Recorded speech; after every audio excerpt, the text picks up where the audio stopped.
ਸਾਰੇ ਜਗ ਤੇ ਵਸਣ ਵਾਲੇ ਪੰਜਾਬੀ ਪਿਆਰਿਆਂ ਦੀ ਸੇਵਾ ਵਿੱਚ ਤੁਹਾਡਾ ਸੱਜਣ, ਤੁਹਾਡਾ ਬੇਲੀ, ਤੁਹਾਡਾ ਮਿੱਤਰ, ਤੁਹਾਡਾ ਵੀਰ ਤੇ ਤੁਹਾਡਾ ਭਰਾ ਤੇ ਮਾਂ ਬੋਲੀ ਦਾ ਨਿੱਕਾ ਜਿਹਾ ਸੇਵਕ ਡਾਕਟਰ M.H. ਬਾਬਰ ਹਾਜ਼ਰ ਹੈ ਜਨਾਬ ਇਲਿਆਸ ਘੁੰਮਣ ਹੋਰਾਂ ਦੀ ਜਗ ਧੂਮੀ ਕਿਤਾਬ ਵੰਡ ਦੀ ਕਹਾਣੀ ਨੰਬਰ 94, ਜਿਹੜੀ ਕਿ ਇਸ ਕਿਤਾਬ ਦੀ ਪਹਿਲੇ ਪਰਾਗੇ ਦੀ ਆਖਰੀ ਕਹਾਣੀ ਹੈ। ਔਰ ਅੱਜ ਕਹਾਣੀ ਨੰਬਰ 94 ਦਾ ਪਹਿਲਾ ਹਿੱਸਾ ਪੇਸ਼ੇ ਖਿਦਮਤ ਹੈ। ਕਹਾਣੀ ਹੈ ਸੱਚ ਢੂੰਡਦੇ ਪਰਛਾਵੇਂ ਤੇ ਇਹਦੇ ਲਿਖਿਆਰ ਨੇ ਜਨਾਬ ਰਜਵੰਤ ਸਿੰਘ ਰਾਣਾ। ਤੇ ਆਓ ਫਿਰ ਕਹਾਣੀ ਸ਼ੁਰੂ ਕਰਨੇ ਆ।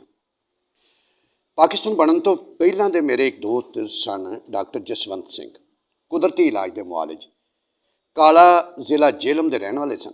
ਪਾਕਿਸਤਾਨ ਬਣਨ ਤੋਂ ਬਾਅਦ ਮੇਰੀ ਤਰ੍ਹਾਂ ਹੀ ਉਹ ਵੀ ਹੈਲਟ ਨਗਰ ਕਾਨਪੁਰ ਦੀ ਇੱਕ ਬਾਹਰਲੀ ਆਬਾਦੀ ਵਿੱਚ ਆ ਵਸੇ। ਹੈਡ ਸਾਹਿਬ ਆਜ਼ਾਦੀ ਤੋਂ ਪਹਿਲਾਂ ਸੂਬਾਜਾਤ ਮੁਤਹਿਦਾ ਆਗਰਾ ਊਦ, ਹੁਣ ਉੱਤਰ ਪ੍ਰਦੇਸ਼ ਦੇ ਗਵਰਨਰ ਸਨ। ਉਹਨਾਂ ਦੇ ਨਾਂ 'ਤੇ ਇਹ ਆਬਾਦੀ ਮਜ਼ਦੂਰਾਂ ਦੇ ਰਹਿਣ ਲਈ ਤਾਮੀਰ ਕੀਤੀ ਗਈ ਸੀ, ਪਰ ਇਹ ਕੰਮ ਆਈ ਪਾਕਿਸਤਾਨ ਤੋਂ ਆਏ ਮਹਾਜਰਾਂ ਦੇ। ਇੱਕ ਦਿਨ ਉਹਨਾਂ ਮੈਨੂੰ ਆਪਣੀ ਇੱਕ ਚਾਚਾਜ਼ਾਦ ਭੈਣ ਪ੍ਰੀਤਮ ਕੌਰ ਦੀ ਨਾਕਾਮ ਅਜ਼ਦਵਾਜੀ ਜ਼ਿੰਦਗੀ ਦੀ ਕਹਾਣੀ ਮੁਖਤਸਰ ਜਿਹੇ ਲਫ਼ਜ਼ਾਂ ਵਿੱਚ ਸੁਣਾਈ ਅਤੇ ਆਖਿਆ, ਜ਼ਰਾ ਉਸ ਨੂੰ ਮਿਲ ਲਵੋ ਅਤੇ ਜੇ ਹੋ ਸਕੇ ਤਾਂ ਉਸ ਨੂੰ ਅਜਿਹੀ ਸਲਾਹ ਦਿਓ ਕਿ ਰੋਣ ਧੋਣ ਨੂੰ ਛੱਡ ਕੇ ਜ਼ਿੰਦਗੀ ਨੂੰ ਨਵੇਂ ਸਿਰਿਓਂ ਜੀਵਨ ਦੀ ਕੋਸ਼ਿਸ਼ ਕਰੇ। ਮੈਂ ਕੋਈ ਦੇਰ ਸੋਚਦਾ ਰਿਹਾ ਅਤੇ ਫਿਰ ਆਖਿਆ, ਠੀਕ ਹੈ, ਮੈਂ ਉਸ ਨੂੰ ਜ਼ਰੂਰ ਮਿਲਾਂਗਾ। ਡਾਕਟਰ ਜਸਵੰਤ ਸਿੰਘ ਦੇ ਹੁਕਮ ਦੇ ਮੁਤਾਬਕ ਅਗਲੇ ਐਤਵਾਰ ਨੂੰ 9 ਵਜੇ ਸਵੇਰੇ ਮਿਲਣ ਲਈ ਮੈਂ ਹੈਲਟ ਨਗਰੋਂ ਸਾਈਕਲ 'ਤੇ ਡਿਪਟੀ ਪੜਾਓ ਸਰਦਾਰ ਜੇਮਲ ਸਿੰਘ ਪ੍ਰੀਤਮ ਕੌਰ ਦੇ ਜੀਜਾ ਦੇ ਘਰ ਪੁੱਜਣ ਲਈ ਤੁਰ ਪਿਆ, ਤਾਂ ਜੋ ਉਸ ਦੀ ਦੁੱਖ ਅਤੇ ਦਰਦ ਭਰੀ ਕਹਾਣੀ ਨੂੰ ਸੁਣ ਸਕਾਂ ਅਤੇ ਫਿਰ ਉਸ ਨੂੰ ਕੋਈ ਸਲਾਹ ਦਿਆਂ। ਸਾਰੇ ਰਾਹ ਮੇਰੇ ਜ਼ਿਹਨ ਵਿੱਚ ਪ੍ਰੀਤਮ ਕੌਰ ਦੀ ਜਿਸਮਾਨੀ ਹਾਲਤ ਤੇ ਸ਼ੋਹਰ ਵੱਲੋਂ ਘਰੋਂ ਧੱਕਾ ਦੇ ਦੇਣ ਦੀ ਕੈਫੀਅਤ ਹੀ ਛਾਈ ਰਹੀ। ਮੈਂ ਆਪਣੇ ਤਸੱਵਰ ਵਿੱਚ ਹੀ ਉਸ ਦੀਆਂ ਕਈ ਤਸਵੀਰਾਂ ਕੱਢਦਾ ਅਤੇ ਮਿਟਾਉਂਦਾ ਰਿਹਾ। ਆਪਣੀ ਚੋਣ ਦੇ ਰੰਗਾਂ ਨਾਲ ਉਹਨਾਂ ਤਸਵੀਰਾਂ ਨੂੰ ਸਜਾਉਂਦਾ ਅਤੇ ਸੰਵਾਰਦਾ ਰਿਹਾ। ਹਾਲਾਂਕਿ ਤਸੱਵਰ ਕਦੇ ਵੀ ਠੋਸ ਹਕੀਕਤ ਤੱਕ ਨਹੀਂ ਪਹੁੰਚ ਸਕਦਾ। ਇਸ ਹਕੀਕਤ ਤੋਂ ਚੰਗੀ ਤਰ੍ਹਾਂ ਵਾਕਿਫ ਸਾਂ, ਕਿਉਂਕਿ ਹਕੀਕਤ ਠੋਸ ਤੇ ਮਜ਼ਬੂਤ ਹੁੰਦੀ ਹੈ। ਤਸੱਵਰਾਤ ਉਸ ਨੂੰ ਬਦਲਣ ਦੀ ਕੁਵਤ ਕਾਬਲੀਅਤ ਹੀ ਨਹੀਂ ਰੱਖਦੇ। ਤਸੱਵਰ ਜ਼ਿਹਨੀ ਉਡਾਨਾਂ ਦੀ ਸਹੀ ਉਹ ਕਾਵਿਸ਼ ਹੁੰਦਾ ਹੈ, ਚਾਹੇ ਉਹ ਕਿਤਨਾ ਹੀ ਖੂਬਸੂਰਤ, ਰੰਗੀਨ ਤੇ ਦਿਲਕਸ਼ ਹੋਵੇ। ਅਦੀਬ ਹਕੀਕਤ ਨੂੰ ਰੰਗਲਾ ਤੇ ਦਿਲਕਸ਼ ਬਣਾਉਣ ਲਈ ਤਸੱਵਰਾਤ ਤੋਂ ਕੰਮ ਲੈਂਦੇ ਨੇ।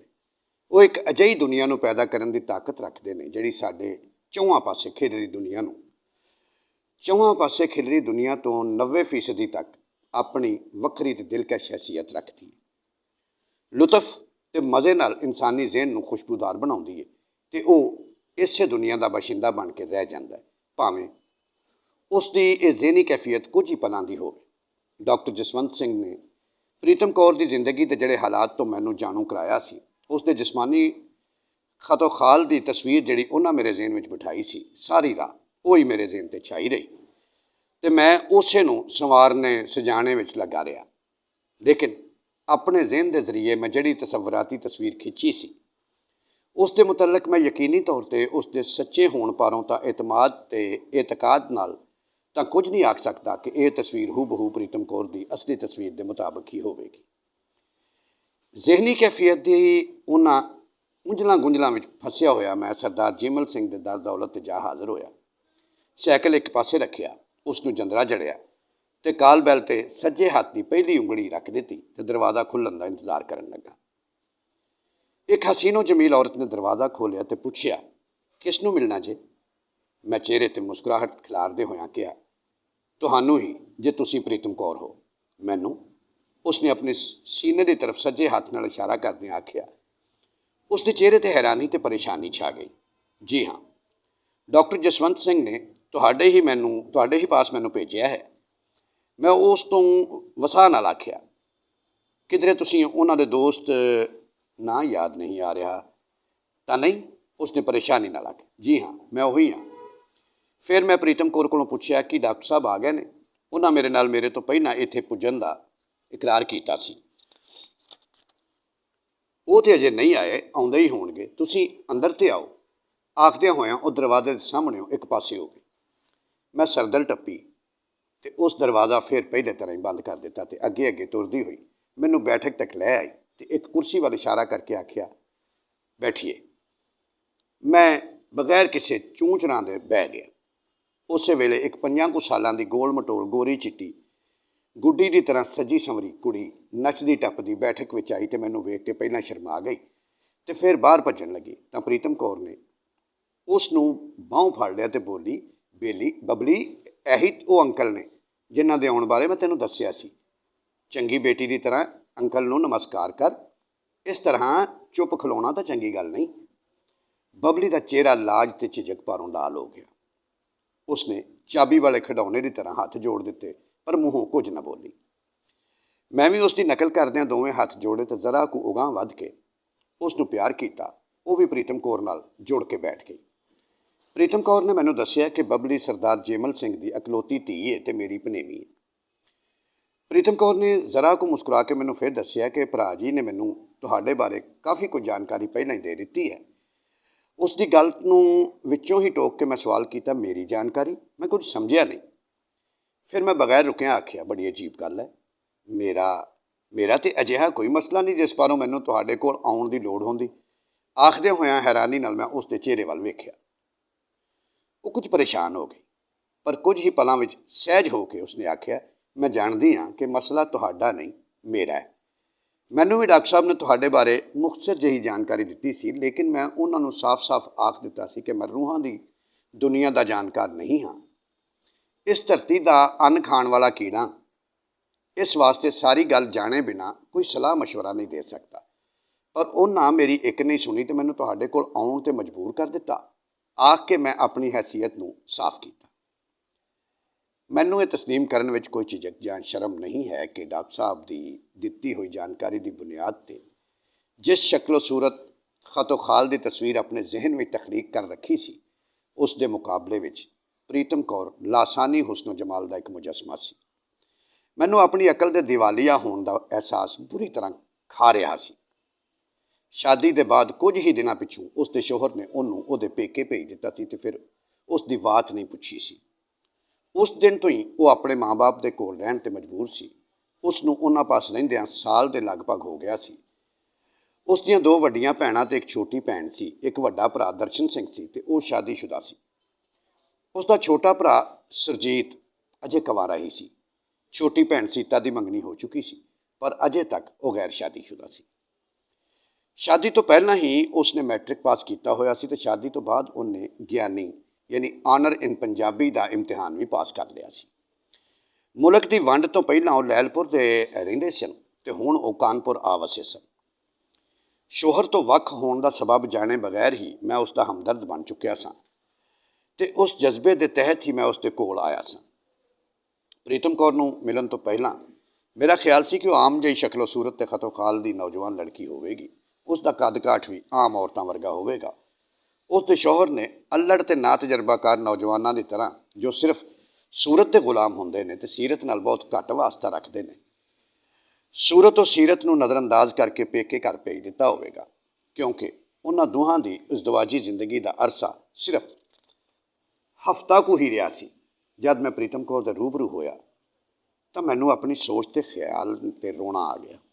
ਕਿਉਂ? ਉਹ ਸੂਰਤ ਤੇ ਸੀਰਤ ਦੋਹਾਂ ਪਹਿਲੂਆਂ ਤੋਂ ਮੇਰੀ ਨਜ਼ਰੀਏ ਦੇ ਮੁਤਾਬਕ ਲੱਖਾਂ 'ਚੋਂ ਇੱਕ ਸੀ।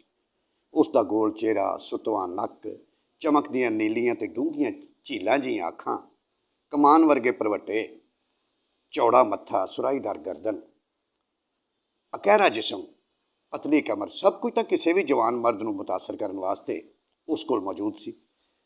ਇਸ ਤੋਂ ਇਲਾਵਾ ਕਿਆਮਤ ਢਾਣ ਵਾਲੀ ਮੁਸਕਰਾਹਟ ਉਸ ਦੀ ਦਿਲਕਸ਼ੀ ਵਿੱਚ ਵਾਧਾ ਕਰਦੀ ਸੀ। ਅਕਹਿਰੇ ਜਿਸਮ ਦੇ ਪਾਰੋਂ ਉਹ ਕੁਝ ਲੰਮੀ ਜਿਹੀ ਵੀ ਲੱਗਦੀ ਸੀ। ਲਿਬਾਸ ਦੀ ਚੋਣ ਵੀ ਉਸ ਦੀ ਲਾਜਵਾਬ ਤੇ ਲਾਮਿਸਾਲ ਸੀ। ਉਸ ਤੋਂ ਉਸ ਦੇ ਸੁਘੜ ਤੇ ਨਾਜ਼ੁਕ ਅੰਦਾਮ ਹੋਣ ਦਾ ਸਬੂਤ ਮਿਲਦਾ ਸੀ। ਕੱਪੜਿਆਂ ਦੇ ਰੰਗਾਂ ਤੇ ਸ਼ੇਡਾਂ ਦਾ ਉਸ ਨੂੰ ਭਰਪੂਰ ਇਲਮ ਸੀ। ਇਹ ਇਲਮ ਹੀ ਉਸ ਦੇ ਹੁਸਨੋ ਜਮਾਲ ਨੂੰ 4 ਚੰਨ ਲਾ ਰਿਹਾ ਸੀ, ਦੁਬਾਲਾ ਕਰ ਰਿਹਾ ਸੀ। ਉਸ ਦਿਨ ਆਪਣੀ ਆਦਤ ਦੇ ਮੁਤਾਬਕ ਮੈਂ ਕੋਕਟੀ ਰੰਗ ਯਾਨੀ ਗੇਰਵਾ ਰੰਗ ਦਾ ਕਮੀਜ਼ ਪਜਾਮਾ ਪਾਇਆ ਹੋਇਆ ਸੀ। ਉਹ ਕੁਝ ਮੈਲੇ ਵੀ ਸਨ। ਢਲਾਈ ਦੇ ਕੰਮ ਕਰਕੇ ਇਹ ਮੈਲ ਥੋੜ੍ਹੀ ਜਿਹੀ ਉੱਭਰ ਵੀ ਸੀ। ਮੇਰੇ ਕੇਸ ਝਾਂਗਿਆਂ ਦੇ ਪਹੀਆਂ ਵਰਗੇ ਸਨ। ਆਮ ਜ਼ੁਬਾਨ ਵਿੱਚ ਅਜਿਹੇ ਕੇਸਾਂ ਨੂੰ ਪਏ ਕਹਿੰਦੇ ਨੇ। ਸ਼ਕਲੋ ਸੂਰਤ ਤੇ ਖਤੋ ਖਾਲ ਦੀ ਬੁਨਿਆਦ ਤੇ ਮੈਨੂੰ ਖੂਬਸੂਰਤ ਤੇ ਨਹੀਂ ਸੀ ਕਿਹਾ ਜਾ ਸਕਦਾ, ਲੇਕਿਨ ਖਤੋ ਖਾਲ ਦੀ ਮੁਨਾਸਬਤ ਦੇ ਪਾਰੋਂ ਮੇਰੀ ਗਿਣਤੀ ਬਦਸੂਰਤਾਂ ਵਿੱਚ ਵੀ ਨਹੀਂ ਸੀ ਕੀਤੀ ਜਾ ਸਕਦੀ। ਮੈਂ ਕੁਝ ਦਿਲਕਸ਼ ਜ਼ਰੂਰ ਸੀ। ਮੈਂ ਕਿਹੋ ਜਿਹਾ ਸੀ ਸਿਆਸੀ ਗਰਮੀਆਂ ਵਿੱਚ ਰੁੱਝਾ ਰਹਿਣ ਦੇ ਸਬਬ ਆਪਣੇ ਬਾਰੇ ਕਦੇ ਸੋਚਿਆ ਹੀ ਨਹੀਂ ਸੀ। ਫਿਰ ਵੀ ਮੇਰੀ ਜ਼ਿੰਦਗੀ ਵਿੱਚ ਕੁਝ ਅਜਿਹੇ ਮੌਕੇ ਜ਼ਰੂਰ ਆਏ ਸਨ ਜਿਨ੍ਹਾਂ ਦੀ ਵਜ੍ਹਾ ਕਰਕੇ ਮੈਨੂੰ ਅਜਿਹੇ ਭਰਮ ਦਾ ਸ਼ਿਕਾਰ ਹੋਣਾ ਪਿਆ ਕਿ ਕੁਝ ਲੜਕੀਆਂ ਦੇ ਵਾਸਤੇ ਖੂਬਸੂਰਤ ਹਾਂ। ਅਜਿਹੀਆਂ ਲੜਕੀਆਂ ਵਿੱਚੋਂ ਇੱਕ ਦਾ ਨਾਂ ਕੁਲਦੀਪ ਕੌਰ ਹੈ, ਜਿਹੜੀ ਮੁਲਕ ਦੀ ਵੰਡ ਤੋਂ ਪਹਿਲਾਂ ਤੁਲਬਾ ਕਾਂਗਰਸ ਦੀ ਇੱਕ ਨਾਜ਼ਮ ਸੀ। ਉਹ ਤੁਲਬਾ ਦੇ ਮਸਲਿਆਂ ਨੂੰ ਲੈ ਕੇ ਅਕਸਰ ਮੇਰੇ ਪਾਸ ਆਉਂਦੀ ਰਹਿੰਦੀ ਸੀ। ਉਹਨਾਂ ਦਿਨਾਂ ਵਿੱਚ ਮੈਂ ਇੱਕ ਕੁੱਲ ਵਕਤੀ ਟ੍ਰੇਡ ਯੂਨੀਅਨ ਦਾ ਇੱਕ ਕਾਰਕੁਨ ਸਾਂ। ਜ਼ਿਲ੍ਹਾ ਕਮਿਊਨਿਸਟ ਪਾਰਟੀ ਤੇ ਜ਼ਿਲ੍ਹਾ ਮਜ਼ਦੂਰ ਕਮੇਟੀ ਦਾ ਜਨਰਲ ਸੈਕਟਰੀ ਵੀ ਸਾਂ। ਕੁਲਦੀਪ ਕੌਰ ਨੂੰ ਮੈਂ ਅਕਸਰ ਤੁਲਬਾ ਦੇ ਮਸਲਿਆਂ ਤੇ ਸਲਾਹ ਮਸ਼ਵਰੇ ਦਿੰਦਾ ਰਹਿੰਦਾ ਸਾਂ। ਵਕਤ ਪੈਣ ਤੇ ਉਸ ਦੀਆਂ ਦੂਜੀਆਂ ਸਾਥੀ ਕੁੜੀਆਂ ਨੂੰ ਵੀ ਮਿਲਦਾ ਰਹਿੰਦਾ ਸਾਂ। ਸਿਆਸੀ ਮਸਲਿਆਂ ਤੇ ਅਸੀਂ ਗੱਲਾਂ ਬਾਤਾਂ ਕਰਦੇ ਰਹਿੰਦੇ ਸਾਂ। ਕੁਲਦੀਪ ਕੌਰ ਦਾ ਮੇਰੇ ਦਫ਼ਤਰ ਆਉਣਾ ਜਾਣਾ ਹੁਣ ਜਲਦੀ ਹੋਣ ਲੱਗ ਪਿਆ। ਮੁਲਾਕਾਤਾਂ ਵੀ ਲੰਮੀਆਂ ਹੋਣ ਲੱਗੀਆਂ। ਗੱਲਬਾਤ ਔਰਤਾਂ ਦੇ ਮਸਲਿਆਂ ਤੇ ਆਪਣੇ ਪਿਆਰੋ ਮੁਹੱਬਤ ਦੀ ਫਲਸਫੀ ਤੇ ਵੀ ਹੋਣ ਲੱਗੀ। ਰੋਮਾਂਸ ਤੇ ਪਿਆਰ ਦੇ ਸੰਸਾਰਾਂ ਦੀ ਉਸਾਰੀ ਵੀ ਹੁੰਦੀ ਰਹਿੰਦੀ। ਸ਼ਾਦੀ ਦੇ ਬੰਧਨਾਂ ਵਿੱਚ ਬੱਝ ਕੇ ਸਮਾਜੀ ਇਨਸਾਫ ਦੀ ਜਦੋਜਹਿਦ ਕਰਨ ਦੀਆਂ ਸਾਂਝੀਆਂ ਤਜਵੀਜ਼ਾਂ ਬਣਨ ਦੇ ਦੌਰਾਂ ਵਿੱਚ ਵੀ ਅਸੀਂ ਲੰਘਣ ਲੱਗੇ। ਉਹਨਾਂ ਤੇ ਡੂੰਘੀ ਸੋਚ ਵਿਚਾਰ ਕਰਨ ਲੱਗੇ। ਵੱਡੀ ਤੋਂ ਵੱਡੀ ਕੁਰਬਾਨੀ ਕਰਨ ਦੇ ਵਾਅਦੇ ਹੋਣ ਲੱਗੇ। ਮੇਰਾ ਖਿਆਲ ਸੀ ਕਿ ਜਿਸ ਸੋਸ਼ਲਿਜ਼ਮ ਦੇ ਕਿਆਮ ਵਾਸਤੇ ਅਸੀਂ ਜਦੋਜਹਿਦ ਵਿੱਚ ਕੁੱਦੇ ਹੋਏ ਸਾਂ, ਉਸ ਦੀ ਮੁਆਸ਼ਰੇ ਦੀ ਤਸਵਰਾਤੀ ਤਸਵੀਰ ਵਿੱਚ ਔਰਤ ਮਰਦ ਦੀ ਜ਼ਿੰਦਗੀ ਦੇ ਹਰ ਪਹਿਲੂ ਦੀ ਬਰਾਬਰੀ ਦਾ ਖਿਆਲ ਇੱਕ ਅਨੋਖਾ ਤੇ ਲਾਜਵਾਬ ਰੰਗ ਭਰਦਾ ਸੀ ਤੇ ਅਸੀਂ ਦੋਵੇਂ ਇਸ ਅਨੋਖੇ ਤੇ ਲਾਜਵਾਬ ਰੰਗ ਦੇ ਸ਼ਦਾਈ ਸਾਂ। ਤੇ ਲਓ ਸੱਜਣੋ, ਇਹ ਸੀ ਕਿਤਾਬ ਵੰਡ ਦੀ ਕਿਸ਼ਤ ਨੰਬਰ 141 ਤੇ ਕਹਾਣੀ ਨੰਬਰ 94 ਦਾ ਪਹਿਲਾ ਹਿੱਸਾ। ਇਸੇ ਕਹਾਣੀ ਦਾ ਦੂਜਾ ਹਿੱਸਾ ਲੈ ਕੇ